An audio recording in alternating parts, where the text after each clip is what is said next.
I knew I was already dead the moment they printed the team photo without me. 20 years of blood, weekends, and broken dinner plans, erased with a single glossy page taped to the kitchen fridge. The executive leadership team stood in a fake laugh pyramid at the annual offsite, all coordinated navy suits and toothy grins, and in the middle, Daniel Krell, our new CEO, a man whose claim to fame was torching a fintech startup so hard it became a cautionary tale in grad schools. And right next to him, where I should have been, was Marla from marketing, holding a champagne flute like it was a damn Oscar. I stared at that photo for a good minute, longer than I should have. Then I smiled, quietly, because if I'd learned anything in 2 decades of operational warfare, it was this: when they try to erase you, make damn sure you're the last thing they forget. But hey, before I take you down the desert road to a $150 million reckoning and a boardroom implosion you'll want popcorn for, do me a favor. If you're one of those 90% listening without subscribing, smash that button. Toss a like too. It keeps this story train running and gives our small team a reason not to cry into their lukewarm coffee. Now, back to the fire. When I joined Archway Dynamics, it wasn't Archway Dynamics. It was just Archway, and we were 6 people in a strip mall between a vape shop and a dog grooming salon. I ran logistics, client onboarding, vendor ops, you name it. We duct taped processes together, hand-sorted POS, and pulled 2 a.m. all-nighters because FedEx botched a cross-state shipment, and we promised a contract would be live by morning. Back then, the founders were scrappy, caffeinated visionaries. Not perfect, not polished, but loyal. We built everything from scratch, and every win felt like a win. Stock options were handed out like candy. I didn't care. I never planned to cash them. I was here to build something to matter. Years rolled on. We got our Series A, then B, then D, new logos, new suits. The strip mall became a glass tower. I still parked on the same level, brought lunch from home, and trained every new hire who wasn't too hungover to show up. People came to me when the tech failed, when the numbers didn't add up, when the warehouse caught fire. Not because I had a title, because I knew how to fix it. I was chief operating officer for 9 years, not the loudest voice in the room, but the one that got shit done. Until Daniel arrived. He came in like a glossy hurricane. Clean teeth, tight blazer, and a vocabulary full of buzzwords that made the interns swoon and the VPs nod like bobbleheads. Pivoting to data-led transformation, he said on day one, as if the rest of us had been doodling in crayon this whole time. He shook hands with everyone but me. Called me Lois once in an all-hands. I corrected him, twice. Within weeks, I was being looped out of leadership meetings. Project budgets I'd built from scratch were reassigned under new direction. My seat at the strategic table? Gone. Replaced by people who quoted Reddit threads and called that insight. I didn't complain, I asked for clarification. I got HR speak. We're realigning to reflect modern competencies. Whatever the hell that meant. My calendar got emptier. My Slack mentions dried up. The interns stopped asking for advice. One even said, "Didn't know you were still here." I laughed, pretended it didn't sting.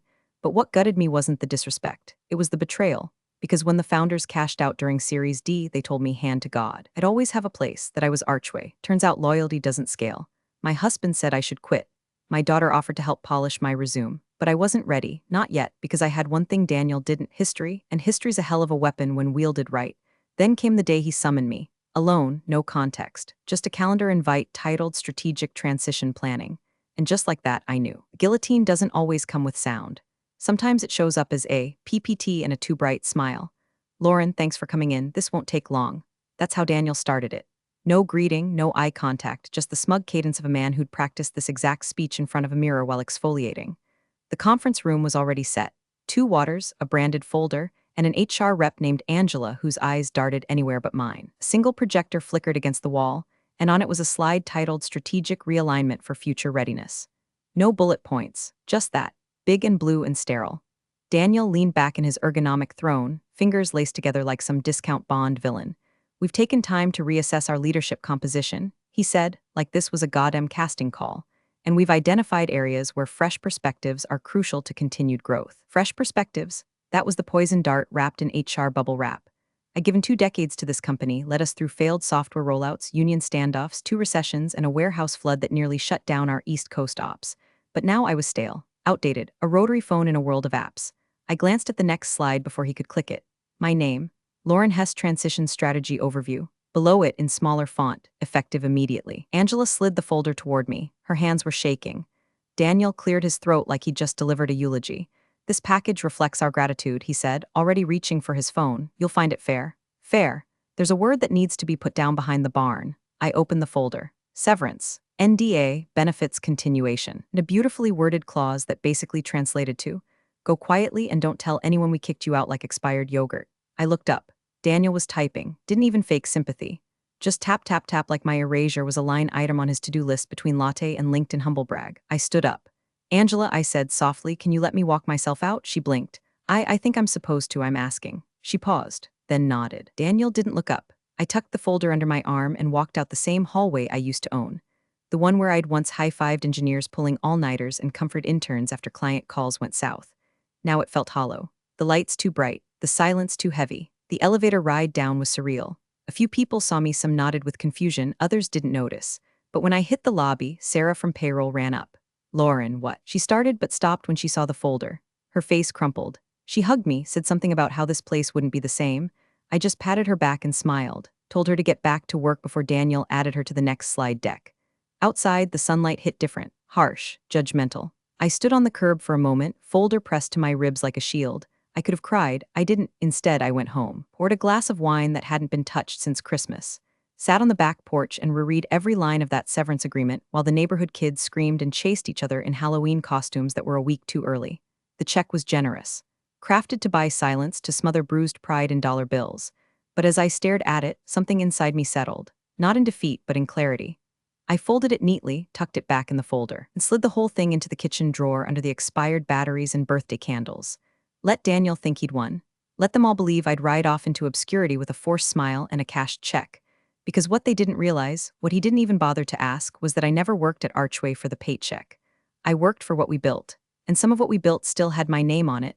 No, I wasn't going to fight. Not yet. I didn't touch the lockbox that first night, or the next.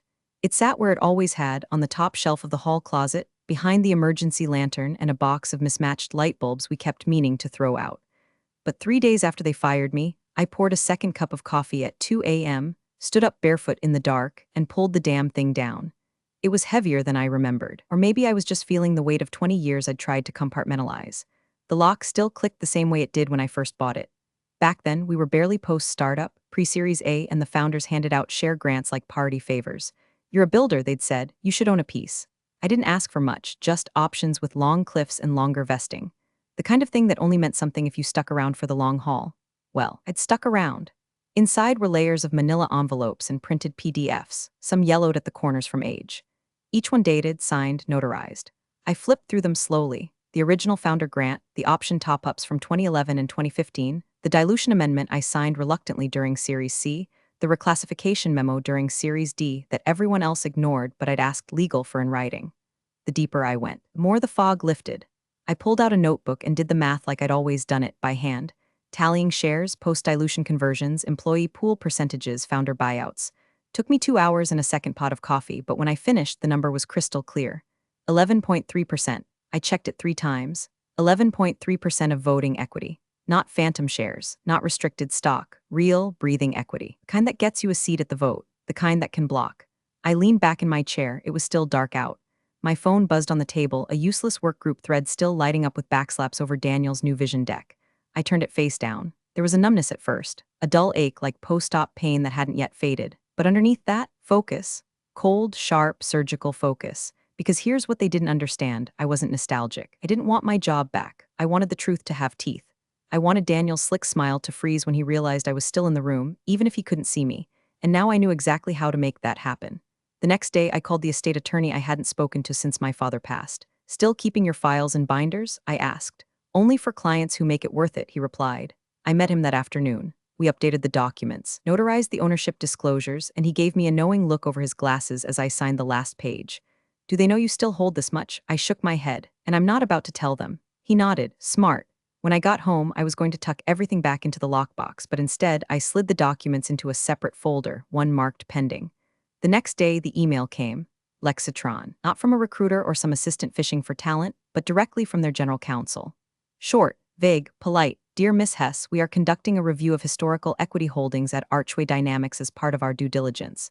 We'd appreciate the opportunity to clarify a few items regarding your past tenure and any continuing interests. No mention of Daniel, no pleasantries, just surgical curiosity. I didn't respond right away. I waited a day, then another.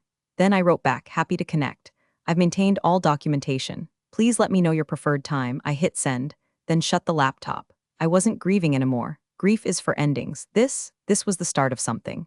The press release dropped on a Tuesday morning like it was good news. Archway Dynamics announces strategic merger with Lexitron to accelerate next-gen logistics infrastructure. Headline made me laugh out loud, alone in my kitchen, a mouthful of oatmeal turning to dust. Strategic, accelerate, next-gen. Daniel's brand of corporate poetry, grand, vague, and completely full of shit. I clicked through the article, coffee going cold in my hands. There he was, front and center, quoted like a prophet. This merger reflects the bold vision we've always had for Archway, scaling innovation through targeted partnerships. There were words about synergy, holder value, and something about unlocking potential. Nowhere in the four-paragraph ego parade was there a single mention of the people who built the damn thing.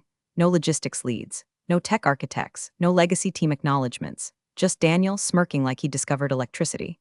He even used my old phrase, "We're not just moving packages, we're moving trust." I'd coined that during our series A Pitch to Investors, back when we couldn't afford pens that matched. Trademarked it last year. Never asked, never even told me. I closed the article and scrolled through LinkedIn. Every sycophant in a blazer was resharing it with hashtags like #visionary_leadership and #GameChanger. Some of the very people who'd cried when I was escorted out were now leaving clapping emojis under Daniel's post. One even wrote, "Couldn't imagine a better captain to lead us into the future." I hoped he got a stapler thrown at him. That night, I got a text from Michelle. She still worked in legal, though now she mostly reviewed contractor agreements Daniel didn't bother reading. He's making us all sign fresh NDAs. I texted back, why? He says it's standard for information hygiene. But he's rushing the vote. Board's meeting in 12 days. 12 days. That wasn't normal. Not for deal this size. Not without more internal review, especially with pension obligations still being calculated. Daniel was sprinting, not negotiating. I asked her one more question. You still have your old cap table copy? She responded with a single thumbs-up emoji and a lock icon. We'd worked together too long for anything more. The next morning, I dug out my own copy and started cross-referencing. Names missing. Pools restructured. Founder equity vanished, redistributed silently over the years. It diluted every active employee down to table scraps while quietly protecting a few senior shares like mine. From the outside, the company looked airtight. From the inside, it was hollow scaffolding braced with buzzwords and NDAs. Daniel's plan was clear now. Fast-track the merger, sell the facade, secure his exit, and let the rest of them mop up the aftermath. What he didn't know, what the board had clearly forgotten, was that dilution doesn't erase every voice. Some shares, if written right, don't go away when you're fired. Some are tied to foundational bylaws. Some have teeth, and mine, they had fangs, I called Michelle. They think nobody can block this, don't they? I asked. She sighed. They're betting that every old shareholder sold out or got pushed out, and anyone left is too small to matter. They're wrong, I said. You're going to fight this? No, I replied, staring out the window. I'm going to wait until the room's full, and then I'm going to flip the damn table. The line went quiet for a second, then she chuckled. God, I miss you, I'm not gone, I said, just repositioned, because Daniel might have had the echo chamber, the headlines, the hashtags, but I had something better, the math. The call came on a Thursday just after I'd finished alphabetizing the garage paint cans. Retirement does strange things to your sense of accomplishment. Miss Hess, the voice was calm, deliberate, East Coast, legal. Someone used to silence being a tool. Yes. This is Richard Mullen, General Counsel for Lexitron Holdings. I appreciate you taking the time. I wasn't aware I'd agreed to anything, I replied, walking inside, barefoot across cold tile. Fair. Let's say we appreciate your reputation for precision, and I hope to clarify a few matters regarding historic equity holdings at Archway Dynamics. He didn't waste time. That was promising. I poured myself water and leaned against the counter. I'm listening. He laid it out methodically, like an audit trail. They were conducting final cap table audits prior to merger approval. A routine double-check, cross-referencing vesting records, founder grants, and legacy clauses that might interfere with the clean transfer of voting rights. He didn't say it outright, but his tone hinted at unease. There was a crack in Daniel's narrative, and someone at Lexitron had found it. I believe you were awarded early-stage equity with voting privileges that may not have been subject to later restructuring. That's correct. And to your knowledge, have you divested, transferred, or modified those holdings in any way that would affect standing? No, they're intact. I filed updated records with my estate attorney, and I have original documents, signed, notarized, and countersigned by Archway's original legal counsel. A pause. Would you be willing to share those documents with our team for verification? I already had a PDF prepared, I said. I opened my laptop, clicked a folder labeled Leverage, and dragged the files into a reply email. Within 2 minutes, it was sent. Thank you, he said. We'll review this with our internal compliance team, but I have to say, this clarifies quite a bit. Another pause, then casually. Too casually, our executive leadership will be announcing the merger at a retreat next week. It's largely symbolic at this point, but we believe transparency matters. You may wish to attend. Attend, I asked. As what exactly? He exhaled, the way people do when they're trying to sound nonchalant about a grenade in their lap. Let's say, as an observer. It's not an open invitation, of course, but your presence wouldn't be challenged. I let that hang for a moment. My heart beat once, twice. Is this something Daniel requested? I asked. There was a faint chuckle. I don't believe Mr. Krell is aware we've contacted you, which told me everything I needed to know. Daniel thought the path was cleared. He thought every old shareholder had been steamrolled into irrelevance or lulled to sleep with stock options and HR platitudes. He thought the only voices left were the ones he allowed into the room. But now the buyer, his buyer, was asking me to come watch him dance. I didn't need a microphone. I didn't need to make a scene. All I had to do was exist in the right seat at the right moment, and the entire illusion would flicker like a bad projector. I'll attend, I said, keeping my voice steady. Very good, Mullen replied. We'll forward the event details and coordinate logistics. If you have any additional documentation that might assist our compliance officers, feel free to include that as well. I think you've got everything you need. Excellent. One last thing, Miss Hess. Yes, I read through the 2009 cap amendment you sent. That clause you retained, the one about unanimous vote thresholds for post-series demerger activity? Yes, remarkably specific. Most people wouldn't have caught it. I smiled just a little. I wasn't most people. The call ended. I sat there for a long time in the kitchen, still barefoot, listening to the hum of the fridge and the tick of the wall clock. Daniel had stripped me of title, status, and calendar invites. But he hadn't touched the one thing that mattered most, my voice at the vote. And now? He'd invited the buyer to his own coronation, unaware that someone had slipped cyanide into the champagne. I wouldn't need to raise my voice, just raise my hand. The retreat was in Arizona, some luxury resort carved into red rock like a Bond villain's vacation home. It had the usual trappings: infinity pools, Zen music humming from hidden speakers, desert air so dry it felt like your skin was being gently peeled off. Corporate retreats love these places. Isolate everyone, bake them in sunlight and optimism, then feed them keynote speeches and overpriced salmon until they start believing the bullshit. I arrived late on purpose. The main strategy session was already underway when I walked through the glass doors, heels silent on imported stone tile. I wore black, not funereal, just sharp, understated, like a warning sign with the words scratched off. The front desk girl gave me a program smile and a name badge. Lauren Hess guest, no company title, no credentials, just that, guest, perfect. I walked past a group of mid-level managers trying to guess how much Daniel's exit bonus would be. They didn't recognize me, or maybe they did, and didn't know what to do with the ghost in their midst. The main ballroom was theater style, dimmed just enough to hide expressions, but lit enough to broadcast ambition. On the stage was a wide screen flickering with graphs that didn't mean anything and mission statements that meant even less. Unified acceleration through cross-sector synergy. I'd heard better slogans from gas stations. I slipped into the back, standing for a while before finally sliding into an aisle seat. Heads turned, not dramatically, just flickers of confusion, half-formed whispers. I caught one name muttered like an urban legend. Hess? Daniel was already on stage. He was mid-pitch, hands moving like he'd studied Steve Jobs' videos on mute, voice smooth and caffeinated. Lexitron logo glowed behind him, and next to it, $150M path forward in bold white letters. He saw me, only for a second, but it was enough. His speech stuttered, just the briefest skip like a record scratch under the surface. His gaze swept over me like I was someone's +1 who wandered in from the golf course. He didn't acknowledge me, didn't pause, but his left hand twitched just once before returning to his pocket. I said nothing. Need to? I simply sat there and watched. The room applauded things that didn't deserve applause. Lexitron's COO got up and said words like alignment and agility, while a woman in the front row wiped away what might have been an actual tear. I watched it all, memorized the timing, waited for the moment when the script would break. Then came the final announcement. The Lexitron CEO, a tall man with a voice that could command both courtrooms and kindergarteners, walked on stage holding a black folio and a champagne glass. The room leaned forward. He gave the usual preamble. Thanked the teams. Thanked Daniel. Thanked the lawyers, the silent backbone of every corporate power grab. He glanced toward Daniel like he was teeing him up for a final quote, the ceremonial handoff. Then he paused, just a second longer than necessary, and said, before we finalize the celebratory signing, I'd like to confirm one last vote still required under your bylaws. Daniel smiled, tight-lipped, a practice gesture, of course. The CEO scanned the folio, then looked up. His eyes found me. Calm, neutral. Miss Hess, he said, loud enough for every head to swivel, your vote is still active under the 2009 clause. Do you affirm your support of the merger under current terms? I stood slowly, walked down the aisle. Each step echoed against polished floors and held breath. I didn't glance at Daniel. I could feel his heartbeat spike from 20 feet away. I reached the front row, stood beside an empty chair, and said absolutely nothing. Not yet. A second microphone had been set up on a low stand near the front row. No one seemed to notice it before now, but suddenly every eye in the room was fixed on it, on me. The Lexitron CEO didn't blink. He just waited. A man who already knew the answer but was giving everyone the courtesy of hearing it out loud. A pause framed like a blade. Daniel shifted in his chair, palms pressed flat on the arms, knuckles whitening. His mouth opened, closed, then finally managed. She was fired. The room sucked in a breath like it was one organism. The word echoed, fired. And suddenly the air wasn't just warm, it was thick. Every smile wilted.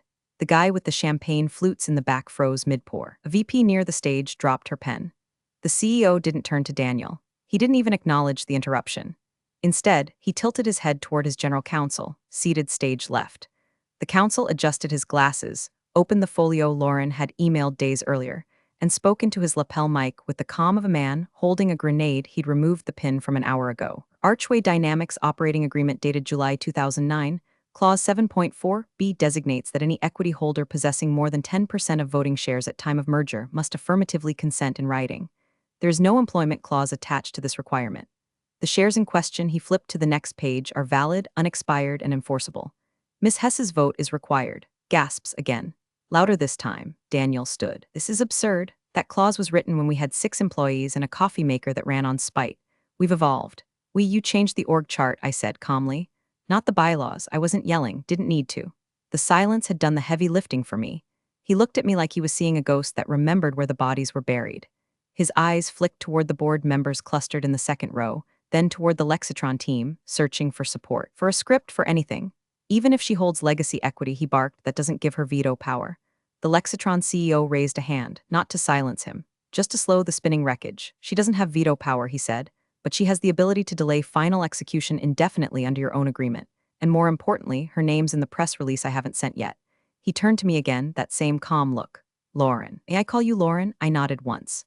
Just confirming your vote is in favor? I didn't move. I could feel the weight of every second I'd poured into this company settle in my chest like sediment. My voice was level, even no, not under the current terms. The Lexitron CEO didn't flinch. He simply closed the folio and nodded. Daniel's jaw twitched. You're tanking the merger? Why, out of spite? No, I replied, out of memory. He stepped toward me, eyes wide. Amend the documents. The board can convene a special session. We'll strike the clause you can't, I said. You'd need 2/3 of the voting pool, and you diluted everyone else too much to matter. The board members weren't looking at Daniel anymore. They were staring at their phones, checking numbers, flipping through their handouts as if trying to find the clause before it ate them alive. One of them, Wendy, who used to send me Christmas cards with her cats on them, finally spoke. Daniel, did you know this clause was still active? His mouth opened again. No words, just noise. The Lexitron General Counsel stood. We'll revisit negotiations, he said to his CEO. But for now, this vote is invalid under current structure. And just like that, the room crumbled. People rose in confused clusters. The projector shut off mid-slogan. Someone whispered, "Do we still get lunch?" And somewhere in the corner, PR handler whispered into a phone with the urgency of someone watching a house catch fire in real time. Daniel didn't sit back down. He just stood there. A man with no company, no merger, and no narrative left. And I didn't smile because this wasn't joy. This was justice. Quiet, surgical, exactly how I planned it. I didn't sit down, not yet. The room had frozen in that odd purgatory where no one knows whether to whisper, shout, or pretend they're still optimistic. Daniel was still standing too, mouth twitching, eyes darting like a man trying to locate the exits in a house that suddenly caught fire. Lexitron's CEO looked at me with the same even expression he'd worn since the moment I walked into the room. His voice carried without volume. What terms would satisfy your vote, Lauren? The question was surgical, respectful, and dangerous because everyone in that room knew that if I answered poorly, it'd look like revenge, but if I answered with precision, it'd look like leadership. I took a breath. I'm not interested in killing the deal, I said, loud enough for the back rows. I'm interested in making sure the people who built this company don't get buried in it. A few heads turned toward the archway board. Others simply stared at me, quiet, calculating. I took a single step forward. I want 3 things, I said, holding up a hand. 1, a 10% equity pool carved out for legacy employees with more than 5 years of tenure. Non-dilutable, vesting upon close. 2 rows back, an older engineer I hadn't seen in years quietly mouthed, "Holy shit." 2, I continued, all existing pension contributions, paused or otherwise, must be reinstated retroactively from the date Daniel froze them. No restructuring, no rollovers. Same terms we had before he decided to gut the future of everyone over 40. And then I lowered my hand. 3, a binding clause in the post-merger agreement ensuring no layoffs for 18 months involving any employee earning under $90,000 annually. No exceptions, no loopholes. Someone gasped, someone else clapped, and then awkwardly stopped. Daniel took a sharp step forward. Absolutely not. Those conditions are unrealistic. They destroy the margin expectations. Lexitron won't, we accept, said the CEO, not even looking at him. Daniel froze. Excuse me? The CEO finally turned to face him fully. The room was so quiet you could hear the cooling vents above the projector kick on. You failed to disclose a critical shareholder. You concealed a material clause in your cap table. You allowed a voting structure that violated your own operating agreement. Now you want to complain about margins? His words weren't loud, but each syllable was a hammer strike. Daniel's voice rose an octave. She's not even employed here anymore. Neither are you, someone said. Everyone turned. It was Wendy, the board member. Her voice was calm but final. She stood slowly, sliding a folder closed in front of her. We'll be reviewing your severance agreement, Daniel, effective immediately. Daniel laughed, actually laughed, a short, broken bark that didn't belong in a room this formal. You can't, this is my company. I ran this. Wendy just raised an eyebrow. Yes, right into a wall, and that was the end of it. No dramatic escort, no shouting match. Just the final thud of a man being left behind by a room that had moved on. Lexitron's general counsel stood and addressed the room. With these revised terms on record and Miss Hess's pending vote, we'll reconvene the approval process within 48 hours. A revised merger agreement will be drafted immediately. This session is adjourned. The lights brightened. The hush gave way to chairs scraping, voices rising, hurried whispers. But I stood still, heart beating with slow, deliberate clarity. This wasn't victory yet. The ink wasn't dry, but the wheel had turned. And Daniel Krell? He was just another page in the ledger now. A footnote with clawbacks and a frozen bonus clause waiting to be litigated. As I turned to leave, one of the newer archway hires caught my eye. Young guy. Probably didn't know I used to run the place. He just nodded. Quiet, wide-eyed. Like he'd seen a ghost come back not for revenge, but for repair. I nodded back. We weren't done yet, but we were close. The signing took place in a smaller conference room off the main hall. No audience, no speeches, just polished walnut furniture and the persistent hush of high-stakes paperwork. Everything had been rewritten overnight. The equity carve-outs, the pension guarantees, the job protections. Every clause I demanded now sat in black ink on ivory paper, initialed, notarized, and bulletproof. Lexitron's counsel handed me the final page. This makes it official, he said, and the weight in his tone wasn't lost on anyone. I didn't hesitate. I signed my name, deliberate, clean, the same signature that had once been scribbled on warehouse leases, emergency purchase orders, and onboarding docs back when we were still just a 6-person circus in a strip mall. I pushed the pen forward. There, I said, now it's yours. He nodded once, folded the document, and handed it to an assistant who vanished like a ghost into the hallway. Across the hall, Daniel was still trying to pretend it wasn't over. I saw him from the corner of my eye, pacing behind a frosted glass partition, while a board attorney whispered into his ear. His face was slack, no more smug calculation, just that blank-eyed dread of a man realizing the ground beneath him was never his to begin with. The lawyer's whisper ended. Daniel froze, his shoulders slumped. Then, quietly, a security escort arrived. There was no scene, no protest, just Daniel handing over his badge and phone like a kid giving up contraband at school. He didn't even look up as he was guided through the side hallway and out of view. The press release hit inboxes 5 minutes later. Archway Dynamics and Lexitron finalize merger with historic protections for legacy workforce. Below the headline, a quote from me. This company was built by people who believed in solving hard problems without forgetting who they were doing it for. These terms ensure that spirit endures. No titles, no job history, just my name. The quote ran next to one from the Lexitron CEO. Ms. Hess's leadership and commitment to equity, not just financial but human, made this merger possible. I stepped outside onto the balcony, away from the soft applause of legal teams and relieved executives. The Arizona sun was starting to dip, bleeding gold across the jagged desert horizon. I could hear cicadas, distant and rhythmic, like the sound of time breathing. Wind rolled over the rocks and rustled the pages of an abandoned notepad on a nearby table. I took it all in, not with triumph, with stillness. I had walked away when they erased me. Let them underestimate, let them forget. And then, when it mattered most, I'd reminded them quietly, precisely, that I'd never left. Footsteps behind me. Lexitron's CEO joined me at the edge of the railing. He didn't say anything at first, just stood there, hands in his pockets, surveying the same endless stretch of sunburned earth. Then, softly, "Thank you, you saved this." I didn't answer right away, just nodded. Saved it? Maybe. Or maybe I just redirected it to a place worth heading. He turned to leave. I stayed, eyes locked on the horizon, feeling the last warmth of the day burn against my skin like memory. They called it a new perspective. But as I stood there, alone and unshaken, I finally said it aloud just once. For no one but myself, new perspective. I built the foundation. Thanks for watching, you cubicle warriors. Hit that subscribe button. Unless you're my old boss, then you're on your own. Revenge of the coffee pot strikes again.